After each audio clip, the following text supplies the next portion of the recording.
much.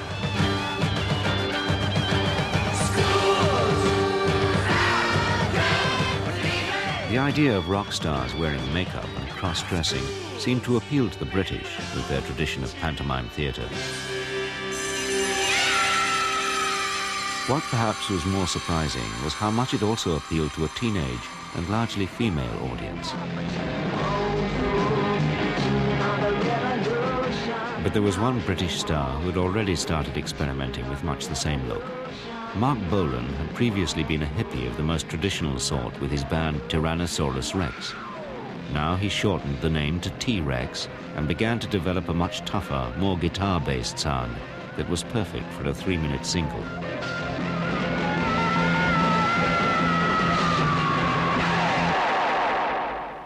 Here we go. Don't spew on me, Bolan.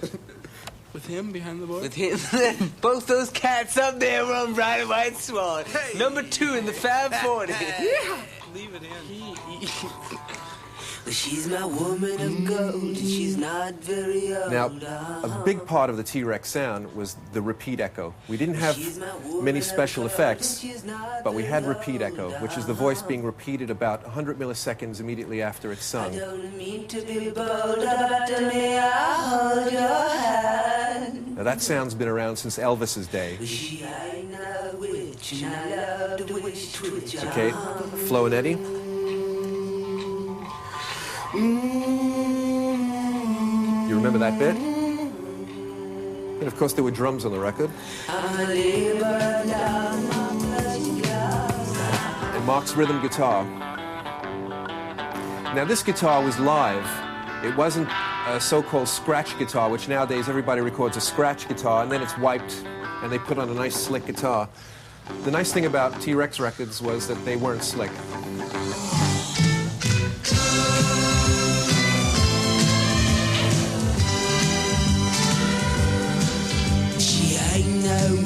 And I love the way she twitch, The band began to get a large teenage following from their television appearances. He started dressing up in these outrageous clothes. He started wearing eye makeup. I thought it was okay for the stage, but in the recording studio? And I said, our man Marc here is getting really going for it now, this new look.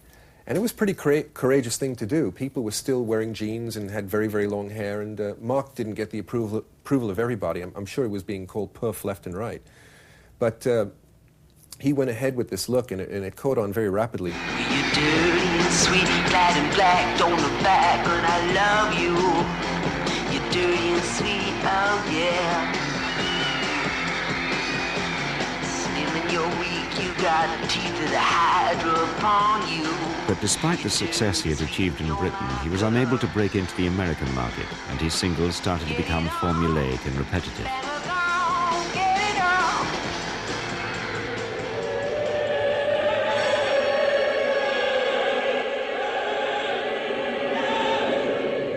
Another British artist was to develop a far more extreme image of the rock star as a glittery creature from another planet.